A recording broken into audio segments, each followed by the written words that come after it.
Assalamualaikum warahmatullahi wabarakatuh. Waalaikumsalam warahmatullahi wabarakatuh. Segmen podcast kali ini gue mau membahas soal perempuan dari sudut perempuan. Jadi nggak mau bahas nggak mau ngebahas perempuan dari sudut laki-laki karena itu nggak bakal berimbang. Jadi gue mau bahas perempuan dari sudut pandang perempuan dan gue udah bareng hari ini sama Maria Ulpa. Say hi dong. Hai semuanya. Mantap. Maria Ulpa ini temen gua satu kampus cuma beda fakultas. Dia FISIP, gua fakultas komunikasi. Dan Maria Ulpa ini kalau menurut gua nih Ul ya, Maria Ulpa ini adalah orang yang perempuan yang peduli terhadap perempuan. Ia bisa dibilang sebagai penggerak gerakan feminisme walaupun geraknya nggak terlalu gerak ya. Mager. Walaupun mager. Cuma gue pengen ngulik soal bukan apa itu perempuan, maksudnya bagaimana perempuan menurut Maul, Maria Ulpa, dan bagaimana sih kondisi perempuan hari ini yang notabene kita hidup di kondisi yang patriarki banget gitu Ul. Jadi yang pertama gue mau tanyain ke lu nih Ul, kita kan tahu lah gerakan feminisme itu ya. Jadi gue mau paham dulu dari lu, feminisme itu apa gitu sebenarnya gitu, gerakan feminisme itu. Jadi kalau menurut gue sih ini kita nggak terlalu bahas sesuai KBBI atau definisi yang lain-lainnya ya. Yoi. Jadi gini, kalau menurut gue sih adanya feminisme itu ya karena ada permasalahan-permasalahan perempuan yang tidak bisa diatasi oleh pemerintah. Ya kan? Walaupun mereka mempunyai ruang publik banyak dan mengatasi tentang perempuan, tapi itu nggak cukup dan nggak sampai kepada perempuan itu sendiri. Jadi feminisme ini ada karena permasalahan-permasalahan perempuan untuk membantu perempuan-perempuan yang lainnya, karena perempuan hebat merangkul perempuan yang lainnya. Oke. Tapi apakah semua kehidupan perempuan itu harus dirangkul sama negara gitu, dan negara harus hadir di kehidupan perempuan walaupun paling kecil gitu? Jadi gini, kenapa perempuan kan saat ini patriarkinya itu kan kental banget di Indonesia. Iya. Nggak ada kesetaraan. Gimana mau ada kesetaraan, keadilannya aja nggak ada. Selalu jadi objek, selalu jadi number two. Nggak pernah kayak misalkan gini, perempuan nggak boleh pulang malam, perempuan harus di rumah aja, perempuan nggak boleh kerja di ruang publik, perempuan jadi udah di rumah aja, cuci di kamar, masak dan lain-lain. Itu kan patriarki banget. Maksudnya perempuan juga punya potensi sama halnya seperti laki-laki. Yeah. Kita bicara manusia, itu perempuan sama laki-laki mempunyai akal dan potensi masing-masing. Kita bisa eksplor itu masing-masing, nggak berdasarkan gender, nggak berdasarkan kelamin. Yang membedakan apa? Ketakwaan. Membedakan ketakwaan kita kepada Allah. Tapi gini maksud gue, apakah jadi kan yang diperjuangkan sama teman-teman perempuan feminis terutama itu kan soal kesetaraan, ya kan? Apakah kemudian ketika misalkan kesetaraan ini udah berhasil diwujudkan, kemudian laki-laki ini juga mengerjakan pekerjaan perempuan? Gini, ya sih? Gue nanya sama lo, kalau nyapu, cewek kan bisa nyapu, ya. Cowok bisa nggak? Bisa. Berarti itu bukan pekerjaan perempuan? Bukan. Ya kan? Masak, koki, sekarang banyak banget cowok kan jadi koki, dan nggak melulu perempuan, dan perempuan juga ada yang nggak bisa masak. Ya kan?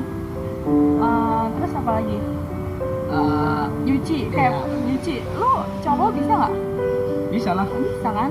Ya berarti kan nggak melulu pekerjaan itu dilakukan oleh perempuan. Berarti kalau ada pekerjaan yang laki-laki, misalkan gua anggap misalkan pekerjaan laki-laki itu pekerjaan yang membutuhkan tenaga ekstra. Masang nambel genteng bocor, masang keran, pekerjaan tukang. Kira-kira kalau misalkan kesetaraan, ini gue dari sudut pandang laki-laki ya. Ya. Kalau misalkan kita bicara soal kesetaraan, bisa nggak sih perempuan ini mengerjakan hal yang sama yang dikerjain laki-laki? Bisa. Temen gue Serius? contohnya serius. Temen gue bisa benerin genteng. Wah anjir, kacau. Demi Allah. Kacau. Temen gue, jangan temen gue deh, mama gue aja bisa benerin keran. Iya. Demi. Gue tuh diajarin sama mama gue dari kira-kira SMP kelas 1 atau kelas 2 gitu. Gue tuh dulu mama gitu ya, kamu tuh jangan apa-apa mama, kata mama gue gitu. Jangan apa-apa minta bantuan orang lain, itu kamu kalau bisa ngelakuin sendiri ya lakuin aja, kata gue. Lah kok gue diginiin ya, gue mikir tuh ya, kenapa gue diginiin, kayaknya anak lain enggak, di temen gue gak digituin. Terus kata mama gue gini, kita tuh jadi perempuan jangan bergantung sama laki-laki. Kenapa kayak gitu? Nanti ketika perempuan udah bergantung sama laki-laki, contohnya aja kayak misalkan nikah, bergantung, nggak bisa ngapa-ngapain, nggak mandiri, terus ketika suaminya meninggal atau misalkan bangkrut, perempuan nggak bisa apa-ngapain, nggak berdaya karena udah terbiasa dengan hidup enak dan bergantung sama laki-laki. Kan selama itu kamu proses dari kamu menikah sampai amit-amit misalkan ditinggal duluan, kan kamu bisa mandiri, masih bisa berproses bareng, berprosesnya itu berkembang, nggak cuma suami kamu doang, istrinya juga kan bisa berkembang. Kayak misalkan gini, kamu kalau misalkan misalkan pekerjaan kayak keras, angkat galon dan lain-lain nggak bisa kan, tapi sekarang kan ada alat-alat yang lain yang bisa yang buat alat dorong, iya kan, kayak gitu. Iya. Nah, terus kalau misalkan mama gue aja nih, kamu diajarin gue ganti gas, Gue aja nggak bisa loh. misalkan habis gue diajarin nih, nanti kalau misalkan, jadi mama gue waktu itu kan, mama gue sama bapak gue kan pergi haji bareng ya. Nah terus kan gue sama kakak gue, ya gimana Ya nih, mau nggak mau lah ya. ya gimana nih, nggak ada siapa-siapa gitu. Nenek gue cuma jagain gue doang, ya maksudnya ngontrol ada anak di rumah gitu ya, nggak kemana-mana, nggak keluaran. Terus gimana? Lah kakak gue yang cowok kerja, nggak standby mulu di rumah kan, pasti pulangnya duluan gue, nyampenya sama kakak gue. Berarti ya kita harus belajar gitu. Jadi jangan apa-apa mulu bergantung sama laki-laki gitu. Tapi gini loh, maksud gue banyak laki-laki ya, karena memang kita hidup di era patriarki lah, bukan di era, maksudnya di negara, teritori atau wilayah yang patriarkinya kuat banget, apalagi di tanah Jawa gitu. Gue sebagai orang Jawa memang perempuan itu ditaruh atau ditempatin di kasta nomor urut 2 gitu kira-kira. Ya kalau kita misalkan baca bukunya Pram yang panggil saja aku Kartini, itu betapa Kartini kesiksa banget, nggak boleh keluar sama sekali. Dia bahkan pengen ikut temennya sekolah di Belanda tapi dia nggak bisa karena terhalang itu, karena budaya-budaya yang begitu. Dan ini bahkan sampai mindset yang begitu, bahkan sampai ke anak-anak zaman sekarang gitu, menempatkan perempuan pada posisi nomor 2 sehingga perempuan itu jadi objek pelecehan. Nggak semua ya, gue lurusin. Oke. Nggak semua perempuan, maksudnya ketika kita bicara saat ini banyak banget gerakan-gerakan feminisme, gerakan-gerakan perempuan membantu perempuan yang lainnya itu udah kebuka pikirannya, mindsetnya udah kebuka, seenggaknya dia maulah menolong atau mendengarkan curhatan dari korban pelecehan seksual. Iya, maksud gue kan laki-laki nih, mindset laki-laki nih yang udah terlalu ekstrim. Sebagian besar, gue berani bilang sebagian besar lah, laki-laki itu nganggep perempuan itu ya di kasta nomor 2. Sehebat apapun lu bakal ditempatin di nomor 2, kecuali lu bener-bener vokal, lu bener-bener berani, sampai laki-laki itu ya jiper lah bahasanya gitu, sampai nggak berani ngapa-ngapain gitu. Maksud gue gimana pandangan lu gitu terhadap pelecehan gitu. Laki-laki menjadikan perempuan objek karena seksual. Iya, itu jelas kan. Kalau misalkan di dalam kelas kita udah pasti tahu perempuan banyak yang berprestasi di dalam kelas. Iya kan? Dia berarti nggak bisa menyalurkan nafsunya kepada hal yang lain untuk misalkan berkegiatan positif atau banyak aktivitas yang positif, sehingga dia menjadikan objeknya ini untuk mengeluarkan hasratnya itu ya kepada objek nomor 2 ini. Tapi kalau misalkan perempuan di kelas, taruh misalkan sekolah atau kuliah gitu ya, perempuan di kelas dia lebih pinter secara akademik, gua rasa laki-laki minder bos untuk deketin dan bahkan untuk melecehkan gitu. Ya bagus sih kalau misalkan dia punya pikiran kalau pikiran gue gitu ya. Ya bagus kalau dia punya pikiran kayak gitu, berarti perempuan-perempuan yang lainnya harus ada positifnya juga nih kalau misalkan laki-laki yang berpikiran kayak gitu.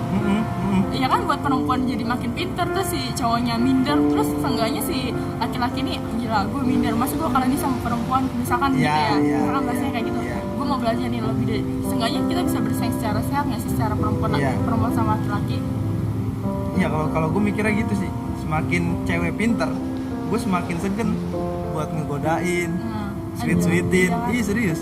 Gila, gue kalah nih sama dia gitu ya. Iyalah, ya anjir, lebih pinter dari gue lu. Enggak lah, dia mau udah tahu trik gue gitu ya. Nah, tapi bahayanya Ul, kalau laki-laki yang lebih pinter dari perempuan. Nah ini gue sekarang kan lagi fenomenal banget nih namanya fuckboy. Iya nggak sih? Iya. Fuckboy ini kan kalau kata Raden Rauf, lu cuma butuh ganteng, kaya, sama setelah itu lu brengsek. Ganteng, kaya, image baik, brengsek. Iya. Dan itu nggak bisa dipungkiri, memang banyak kan? Iya, banyak. Iya kan? Nah itu yang lebih bahaya karena di publik tuh image-nya sangat baik. Kayak contoh yang akhir-akhir ini deh, Ustadz motivasi, sering memberikan motivasi, ternyata melakukan pelecehan seksual juga. Dari mulai pesan teks sampai beneran, sampai langsung gitu kan mengajak hubungan intim, ngeri juga. Nah ini nih perempuan yang kayak gini harus di treatment biar nggak mudah kagum sama cowok-cowok yang kayak gitu. Bahkan gini Ul, apa namanya, cowok jelek sekalipun ya, berani bilang cowok jelek sekalipun itu punya kesempatan untuk jadi fuckboy. Itu contohnya lu apa gimana? Enggak, contohnya Andika Kangen Band. Contohnya Andika Kangen Band, dia kaya dong, ya kan? Dia kaya, karena dia kaya, kesempatan buat jadi fuckboy. Tapi fenomena di sekolah atau di kampus itu gue sering ngeliat, ini senior yang laki-laki itu memanfaatkan, ya jelas lebih pintar, jelas lebih cerdas dari adik-adiknya kan, jelas jauh. Jadi dia memanfaatkan intelektualitasnya itu buat apa, memperdaya perempuan nih untuk kagum. Pertama kagum dulu, setelah dia kagum pacarin kayak gitu. Kayak gitu tuh gimana? Iya bisa yang ya gitulah, apa bisa oral atau bisa langsung seks, cuman intinya ke situ loh. Iya beberapa sih, nggak semua orang yang laki-laki yang pinter punya mindset untuk mengelabui perempuan dan ujungnya begitu. Cuma yang gue perhatiin gitu, bahkan bukan cuma pinter secara akademik umum gitu loh, tapi secara pinter agama gitu tuh. Gimana tuh kalau yang pinter agama gue kan? Lu suka kagum gak sih sama orang yang, sama cowok yang baca Qurannya bagus? Iya bagus, kagum. Cuman nggak sampai wow gitu, nggak sampai gitu. Iya. Cuma ya keren nih orang gitu. Tapi ada beberapa cewek yang kagumnya tuh sampai kagum gila gitu loh. Histeris. Bahkan ketika dia lagi baca Quran, bukan histeris yang gitu, nggak kayak nonton konser, maksudnya menggebu-gebu aja gitu. Ternyata bener ya, setan tuh bisa masuk lewat mana aja. Betul, ini gue sepakat. Dan apa namanya, guru gue bilang itu, kiai gue bilang, dan setan itu, iblis itu lebih mudah masuk ke dalam jubah keagamaan. Sombong, ia menyalahgunakan kecerdasannya itu. Nah ini sering kejadian. Jadi Dek, nanti ngaji sama kakak, itu anjing gitu. Ngajinya gimana berdua? Ngajinya berdua. Itu kan parah. Dan yang belum lama itu orang psikolog ya, ngaku psikiater apa psikolog itu loh. Bukan yang rame di IG itu loh. Oh iya, psikiater. Dia udah buka praktek. Iya kan, sampai ya Allah diajak ke rumah, diajak jalan. Iya, itu parahnya dia melakukan di apa bukan ruko ya, apa ruang praktek. Iya. Si korban itu cerita curhat sampai nangis ya, gue tahu itu berita viral itu. Sampai dia pertama ya coba untuk nenangin dan lain-lain, terus berusaha untuk ada pendekatan lebih dalam, peluk dan lain-lain. Ya gue tahu itu ceritanya. Iya. Sampai pada akhirnya bukan menyembuhkan, malah membuat lukanya lebih dalam lagi. Iya, itu parah banget. Dan gue nggak tahu ya, cewek tuh lebih gampang banget ke bawah. Ini sih, ke bawah suasana. Dia sedih, dipeluk, makin dalam pelukannya, makin hangat, makin seneng. Enggak juga coy, Masih? karena yang gue lihat itu yang kasus itu viral itu kan ada tuh beberapa screenshot, jadi sesama korban curhat lah. Nah iya tuh awalnya dia ngerasa aneh, kok ini kayak gini perlakuannya, kok dipeluk-peluk terus sampai ngeraba-ngeraba ya kan, ngeraba-ngeraba terus baru disuruh buka baju dan lain, kok ini kayak gini. Tadinya tuh pas yang dari mulai pelukan itu dia udah mau kabur, cuman memang si cowok itu kayak gimana ya, gue nggak ngerti sih tingkah cowok tuh sampai bisa Jago ya? sampai bisa diem gitu, maksudnya si cewek itu sampai nggak bisa berkutik gitu, sampai takut. Itu kan maksudnya udah pasti udah ada kekerasan kalau menurut gue kalau kayak gitu ya. Iya, gue ingat. Udah takut, udah merasa terancam. Ya gimana, itu kan malah bikin lukanya makin dalam, bukannya makin sembuh. Gila sih itu mah. Dan udah banyak banget korbannya kan?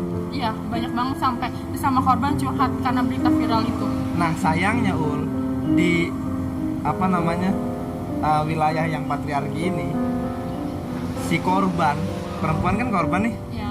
ketika misalkan dia ngelapor, ini malah si korban ini yang jadi apa bahasanya, lu kok mau sih begitu? Iya, gue paham. Enak nggak? Iya, gue paham. Iya sih. Kayak bahasa gini, lu sih pakai bajunya kalau ketata, Iya, keseksian iya. dan lain-lain. Sumpah ya, kalau misalnya ngomong bahasa pakaian, gue pernah lihat berita di salah satu artikel media online ternama. Itu ada kasus perempuan syar'i, kerudungnya menutupi sampai betis, pakai gamis, pakai masker, pakai sepatu, itu kan ketutup banget. Tapi di kerudungnya itu ada apa? Ada tetesan sperma. Aw. Itu Di kereta coy. Gue nggak ngerti tuh gimana prosesnya.